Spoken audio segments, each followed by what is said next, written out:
The Joe Rogan Experience.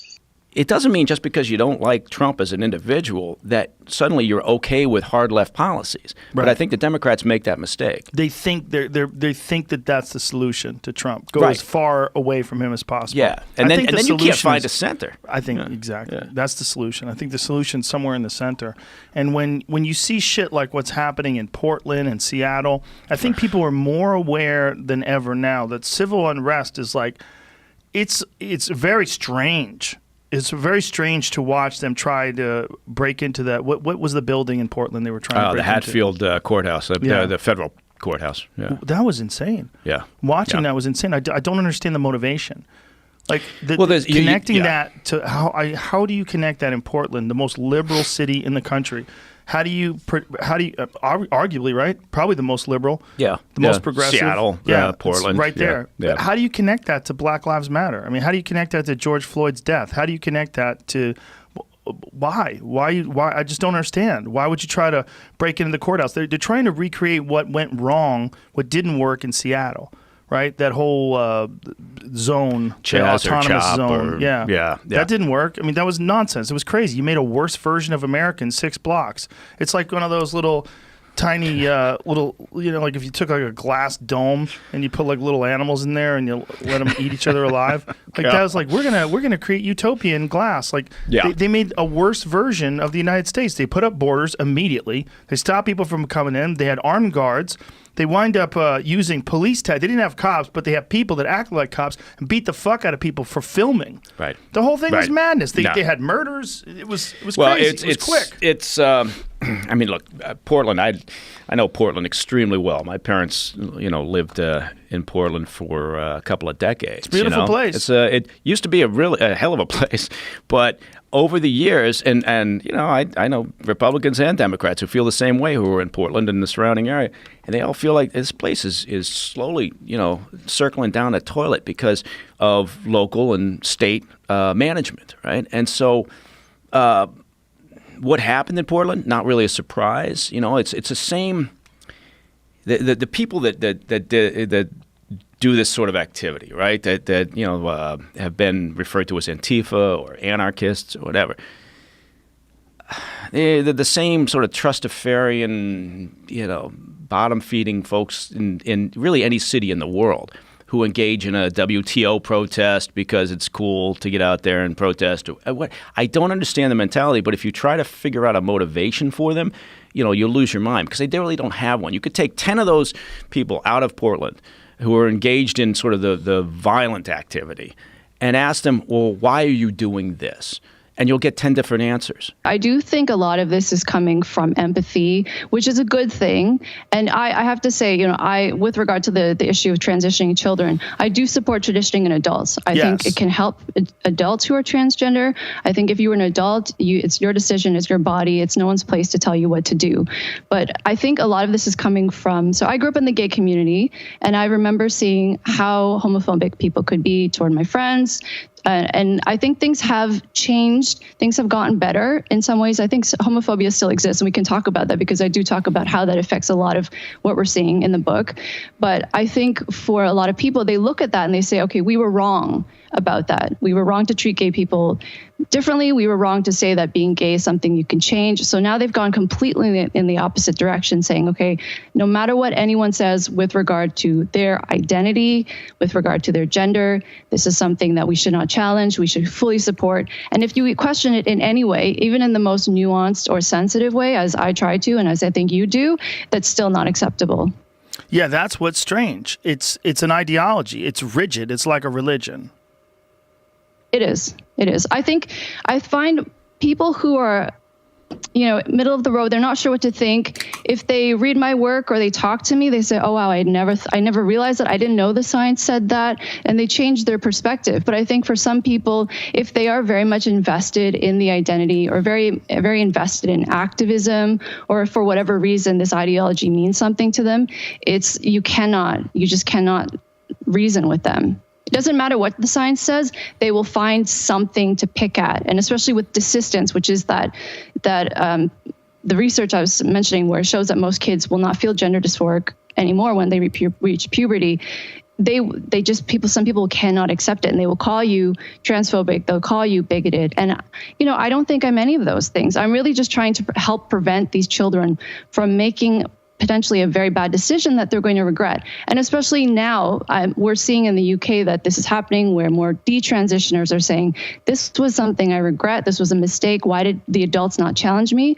I really think, so right now we're in August 2020, I think within the next 5 years, or maybe a little bit longer, we're going to be seeing an explosion of children coming out and saying, I did not want to transition, this was a mistake, and it's really going to be awful. Well, we're already seeing that. There's a lawsuit that was very prominent in the UK recently about a young girl who transitioned to be. Do you know the lawsuit I'm talking about? I do, yeah. Kira Bell. Yeah, I mean it's heartbreaking because she's essentially ruined her body to the point where she's not going to be able to have children. She'll in many cases, a lot of these girls can't have orgasms ever again.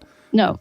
Exactly. Yeah. But I think in North America, we are still very much in denial about this. Whenever I am on a show, if I'm on TV and I talk about this, the backlash after is just crazy. And I'm thinking, people need to wake up. I'm trying to stop this from happening, right? The whole point of writing this book and saying these things is trying to prevent what's about to happen.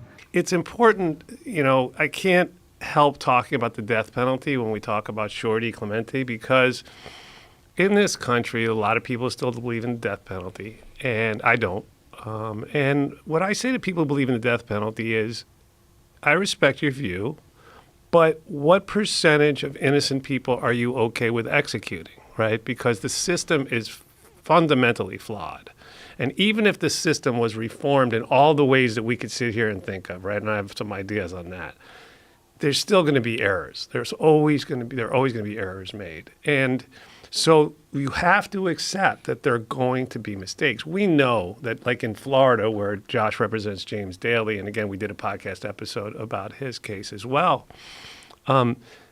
James is either going to be the 100th guy executed by the state of Florida or the 30th guy exonerated from death row. Yeah, Clemente was the 29th, and I'm representing who should be the 30th. So they're not, even if all the people they executed were guilty, and we know they weren't, right? We know certain people like Jesse Tefero, who was absolutely innocent, executed by the state of Florida in that gruesome execution where the electric chair, quote unquote, malfunctioned and his head caught on fire, and they had to electrocute him 3 times. But even if they got those right, they aren't even batting 700, right? Ugh. And then in Louisiana, to your point before, Joe, a guy named John Thompson, rest in peace, was a good friend of mine. He came within a month of being executed by the state of Louisiana when an attorney, investigator, was staring into a microscope and saw the DNA evidence that proved that he was not guilty of this murder, and he was ultimately exonerated. And he wrote an opinion piece in the New York Times where he said, I don't understand why the prosecutor who prosecuted, because he proved that they knew he was innocent before they prosecuted him, right? He knew it, and it was absolutely proven. That was not in question. So he said, I don't understand why that prosecutor is not being charged with attempted murder. They tried to kill me, and they knew I was innocent, and I've proven that. And what happens to the prosecutor? Nothing. I've been saying this for a long time, that there's a real problem with human beings when it comes to anything where there's a game. And the problem with policing and prosecuting people and convicting people, and it's a game, and meaning that there's winners and losers. And when there's winners and losers, people cheat. There's a lot of people with poor character, and they just want to win, and they get caught up in this game. I mean, you can call it a game, you can call it a pursuit, whatever you want to call it. There's an end that you want to achieve if you're successful, and if you don't achieve that end, you are unsuccessful. So when people are trying to achieve this end, they will do all kinds of things. The thing about Farley was he and Spade used to fight over me like I was the girl. Probably because, let's face it, I kind of look like a girl in certain lighting. And they'd be like, I heard you were in the jacuzzi with Rob last night. Yeah. Oh, you didn't call me. Well, and they would like fight. It was very funny and sweet. One night I took the gang out to Barbarian Steakhouse in Toronto. Great steak. I don't know if they're still there. Chris ordered 2 bone-in steak, porterhouse steaks. Ate both of them. But on top of each bite, he put a cube of butter. And when I looked at him like, what the fuck are you doing? He was like, it needs a hat. So if you want to put a hat on your steak. Some people just genuinely don't give a fuck. No fucks given. Yeah, obviously. Yeah, he's a wild man. I met him once on the set of News Radio. He's partying with Andy Dick. Oh, He showed up gray like wet cardboard. He looked gray. And I'm like, hey, man. He's like, hey. It was just, he was gone. Oh. It was sad. It was weird. He had gray skin. And I remember thinking, Jesus Christ, Chris Farley has gray skin. Like, what's going on? Like, he was sweaty and just all fucked up.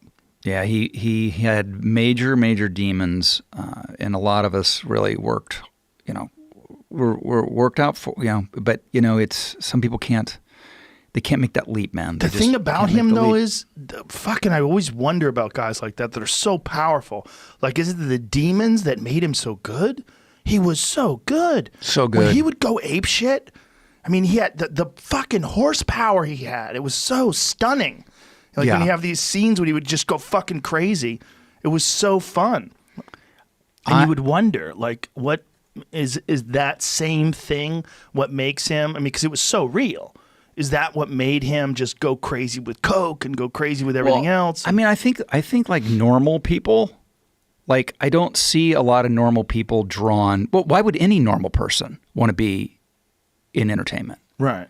Right. I mean, why would they? Right. So I think just by default, damaged people or people with a more articulately, people with a hole to fill are drawn to entertainment to fill the hole.